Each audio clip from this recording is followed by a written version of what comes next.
Another day and another headline about a Stellantis product that's just bleeding out right in front of us. It's not always a product. Sometimes it's a factory, sometimes it's a vehicle, sometimes it's a brand, but they're always bleeding out, it seems. Every day, new headline, something's bleeding out. And this time, it's Maserati.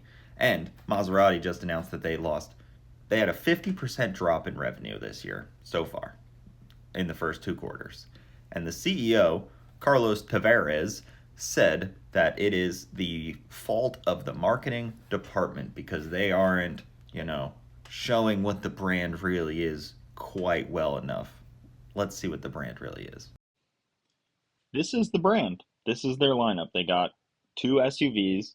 They got a bunch of cars, like a gigantic four door, a medium sized four door, the Gran Turismo, and then the basically just Gran Turismo convertible.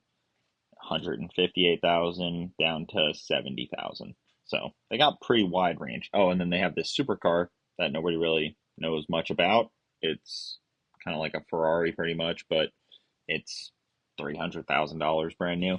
So they have a pretty wide variety of price point, and I think that's what is their issue. I think the person that wants this $300,000 car, or maybe like this $160,000 car, doesn't really want it associated with like a $70,000 shitbox. I don't know if it's a shitbox. I assume it is. I assume all of them are pretty much, but they don't want it associated with that. I always make fun of car companies like Ford for pricing too high, but I think Maserati priced themselves too low, which brings down the entire value of the brand. If they had just priced, if they just kind of got rid of those, maybe got rid of this thing because it's ugly and it's too big, but if they just got rid of those, brought the quality of these up, and actually competed with brands like Mercedes or BMW, because let's be honest, why would you want this over like an M6, like Grand, whatever, coupe, the big four door that they have? Why would you want this over that? Why would you want this? Or why would you want this over a Mercedes or an Audi or a BMW? Why would you want that? You only want it because it's of high status. And if you have this involved with it and they're not good cars, then the status is just plummeting. And I think that's what happened because back in 2010, these were high status vehicles. And now they're kind of just like meh. And they're just like not interesting. And I think they've just ruined their own reputation with price. On top of it, the cars look so mundane. Look at that. That is a 2023 Maserati. It looks so freaking boring. And it looks just like they did 15 years ago.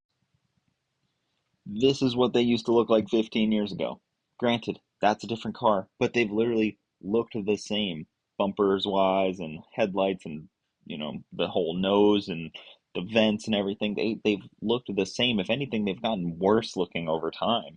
And I'm sure the quality hasn't gotten any better. I mean, that was always hideous, but it's insane. How is this a marketing problem? It's a product.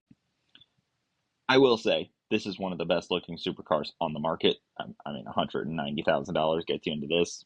I don't know how good it is again, but it looks pretty awesome. I've seen these on the road and they always catch my eye.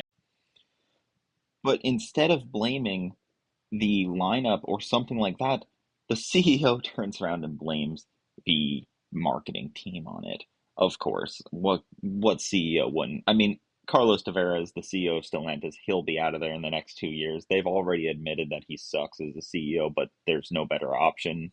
The board was like, we're just stuck with him. It's not good, but it's not like it's failing. It's all failing, and they're just letting it sit there and bleed out. I don't know. If you guys like this kind of stuff, let me know. I make fun of Stellantis a lot, so give me a follow.